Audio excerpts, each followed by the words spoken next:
JVKSS अल्पसंख्यक मोर्चा के केंद्रीय अध्यक्ष अकील अख्तर उर्फ रिजवान ने आज धनबाद परिसदन में पत्रकार वार्ता को संबोधित करते हुए अपने ऊपर लगे आरोपों को निराधार बताया। उन्होंने कहा कि पार्टी ने उन्हें पद मुक्त किया है। पार्टी की कार्यवाही में मुझे कुछ नहीं कहना है। हालांकि उन्होंने खेद व्यक्त करते हुए इतना जरूर कहा कि पद मुक्त करने से पहले पार्टी को एक बार विचार अवश्य करना चाहिए था। मेरा भी पक्ष जानना चाहिए था। उन्होंने कहा पद मुक्त रहते हुए भी पार्टी हित में, संगठन के हित में अपने दायित्व का निर्वहन करते रहेंगे। बता दें कि बालू लदे वाहनों से वसूली करने के मामले में संगठन ने रिजवान को बाहर का रास्ता दिखा दिया है।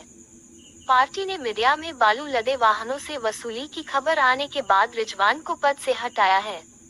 इसके साथ ही मामले की जांच करने के लिए 7 सदस्यीय कमेटी गठित की गई है। उद्देश्य मकसद यह है कि जिस तरह से विगत 2 दिन पूर्व में आपने देखा कि अखबारों के माध्यम से और पोर्टल न्यूज़ जो भी सोशल मीडिया के माध्यम से आप लोगों ने देखा, पूरे राज्य के लोगों ने देखा कि मेरे ऊपर एक ब्लेम लगाया गया है। मेरे ऊपर एक कह सकते हैं कि फुंसी को फोड़ा बनाने का प्रयास किया गया है। असल हमारा संथाल परगना का दौरा था।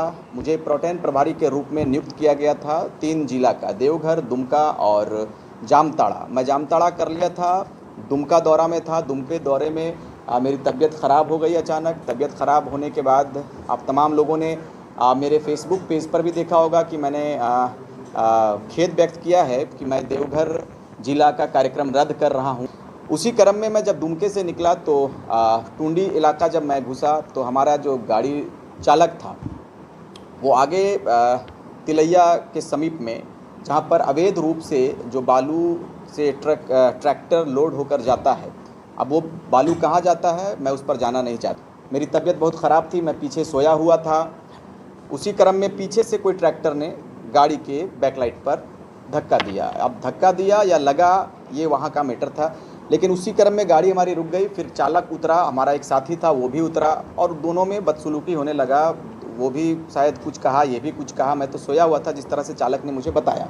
फिर वहाँ से मामला रफा दफा हुआ। मैंने कहा कि छोड़ो, जो हुआ ख़त्म करो मामला। मैं फिर वहाँ से निकला। तब तक मनियाडी नामक जो क्षेत्र है टुंडी इलाके का, वहाँ हमारी गाड़ी को रोका जाता है ग्रामीणों के द्वारा। बुद्धिजीवी वर्ग के जो लोग थे वहाँ के, उन्होंने कहा कि दादा आप हैं। तो हमने कहा कि मामला क्या है?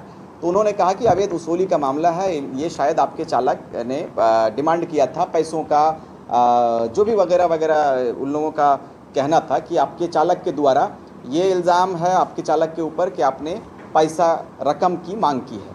हमने कहा कि भाई ऐसी कोई बात नहीं है, मैं साथ था, मैं उस वक्त करीब में था, ऐसी कोई घटना नहीं हुई है। फिर उन्होंने कहा कि चलो ठीक है, जो हुआ घटना घट गई, मामला ख़त्म हो गया। मैं जैसे ही घर की ओर आता हूँ, मैं अहले सुबह उठता हूँ तो अखबार के माध्यम से मुझे पता चलता है, मीडिया के माध्यम से मुझे सूचना मिलता है, गांव वालों के माध्यम से मुझे सूचना मिलती है कि इस तरह का घटना आपने अंजाम दिया है।